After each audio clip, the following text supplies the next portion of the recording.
Hello guys and welcome back to another trade recap video. Today I am going to be going over a trade I took on Thursday the 20th, so 3 days ago now. So this was right after CPI. As we can see, we had CPI on, FOMC even on Wednesday. We had FOMC, and then Thursday's price action wasn't too bad. We did have unemployment claims, and as we can see going into the day on the 1 hourly, if we just have a look, the price action was just down. We didn't really get any bounces. I wanted to look for shorts because the 4 hour and the 1 hour biases were short. But yeah, I just didn't really get a bounce up until this point here near New York. I've only marked out London and New York. I haven't marked out, I'll mark out Asia session. I just didn't really think it was that beneficial. Yeah, the initial trade was here. This would have been the best trade to take.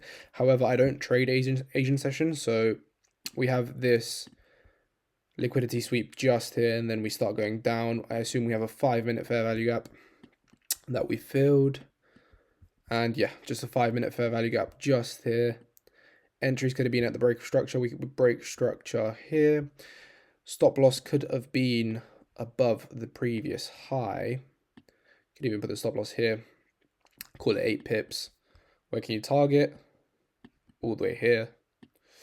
And that is a 1 to 6 risk to reward trade, which would have been hit overnight, wake up to profit. That would have been a good trade. However, I don't trade Asian session. I trade late London into New York. But yeah, so yeah, we come into late London. We're about to open New York, and we sweep this 15-minute high. We've got the 15 minutes. Where am I?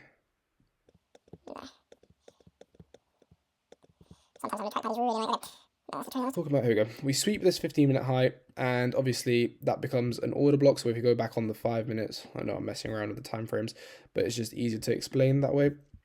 Go back on the 5 minutes, we can see this nice order block just here. And yeah, we break structure here.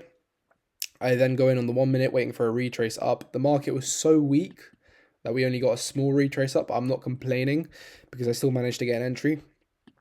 And yeah, the bias was short, so this was more of a scalp than what I usually take. Normally I take like a day trade that lasts maybe 2 to 4 hours. This only lasted 45 minutes, I'd say, under an hour. But yeah, we had this nice fair value gap here on the 1 hour, on the 1 minute, and it got respected here and also respected here. We came out with bearish order flow, and I got filled just here.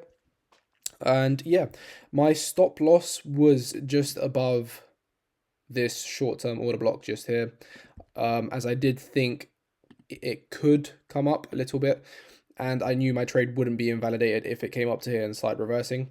But if it came up to the order block and inverse the order block, this would have been a breaker block, and it could have started going back up. So yeah, the trade stop loss was set there based off that short-term order block, and then the TP was based off of this low just here. It's just a liquidity sweep.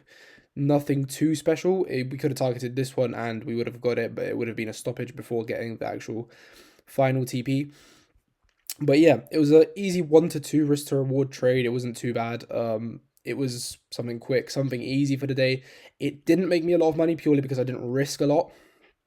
Yeah, 1 to 2 trade. I didn't risk a lot purely because the price action was just after FOMC, and yeah, I didn't want to put too much risk on the table. I was risking $80, around $80, something like that, and I ended up making 168, so we can call it 170. End up take profiting 170 just here. And yeah, it was a quite easy trade. Went down take profit fairly quickly, and yeah, there's not much else to say.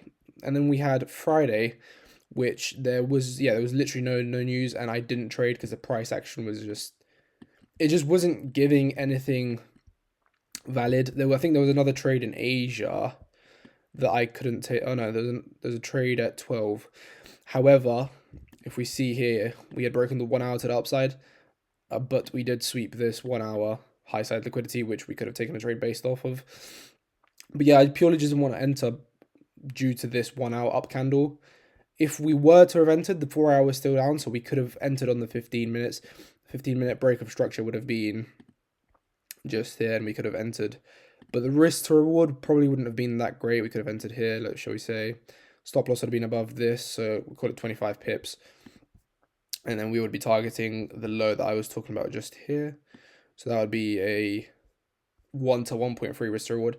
Yeah, it just wasn't worth it in my opinion, and yeah, it just wasn't worth it. Well, it wasn't worth taking, so I just was just looking at how price action was moving, trying to learn more about this pair, because I've only been trading this for about 4 or 5 months now.